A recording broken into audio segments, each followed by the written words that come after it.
दोस्तों, आज एक कहानी पढ़ने जा रहा हूँ जिसका नाम है आम का पेड़। गौतम बुद्ध एक उपवन में विश्राम कर रहे थे। चारों ओर हरियाली थी, पक्षी चहचह रहे थे और हल्की हवा बह रही थी। अचानक कुछ बच्चे वहाँ आए और पेड़ पर पत्थर मारकर आम गिराने लगे। पत्थरों की मार से कई आम नीचे गिरे और बच्चे खुशी से उन्हें इकट्ठा करने लगे। एक पत्थर गलती से बुद्ध के सिर पर आ लगा।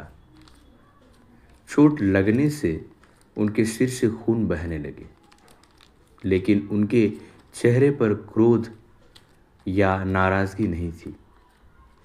इसके बजाय उनकी आंखों में आंसू छलक रहे। बच्चों ने जब ये देखा तो वो घबरा गए। उन्हें लगा कि अब बुद्ध उन्हें डांटेंगे या कोई सज़ा देंगे। डर के मारे वो उनके पास आए, उनके चरण पकड़ लिए और क्षमा याचना करने लगे।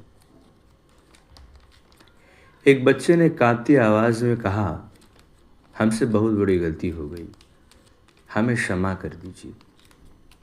बुद्ध ने प्यार भरी दृष्टि से उनके ओर देखा और कोमल स्वर में बोले, बच्चों, मैं इस चोट की वजह से दुखी नहीं हूँ।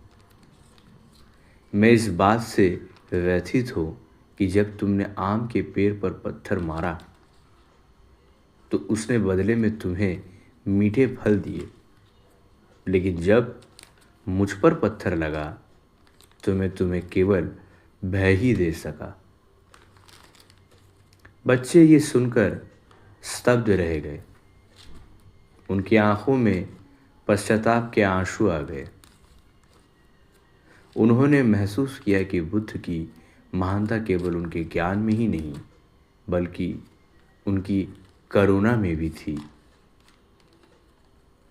वो बिना कुछ कहे उनके चरणों में सिर झुकाकर खड़े रहे। बुद्ध ने मुस्कुराते हुए उनके सिर पर हाथ फेरा और बोले, बच्चों, ये दुनिया वैसा ही फल देती है जैसा हम इसमें बोते हैं। यदि हम प्रेम और दया के बीच बोएंगे तो हमें प्रेम और दया ही मिलेगा, लेकिन यदि हम क्रोध और हिंसा का मार्ग अपनाएंगे तो हमें वही वापस मिलेगा।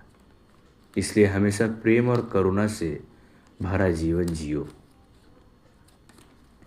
बच्चे के मन में ये सीख गहरे उतर गए। वो प्रण करके वहाँ से लौट गए कि वो कभी किसी को पीड़ा नहीं पहुँचाएंगे और हमेशा प्रेम और दया का आचरण करेंगे। बुद्ध के शब्दों ने उनके हृदय में बदलाव की लौ जला दी, जो जीवन भर जलती रही। नीति: हमें जीवन में हमेशा प्रेम, करुणा और सहनशीलता का मार्ग अपनाना चाहिए। जिस प्रकार वृक्ष पर पत्थर मारने पर वो फल देता है, उसी प्रकार हमें भी जीवन में कठिनाइयों का उत्तर धैर्य और दया से देना चाहिए। शुक्रिया।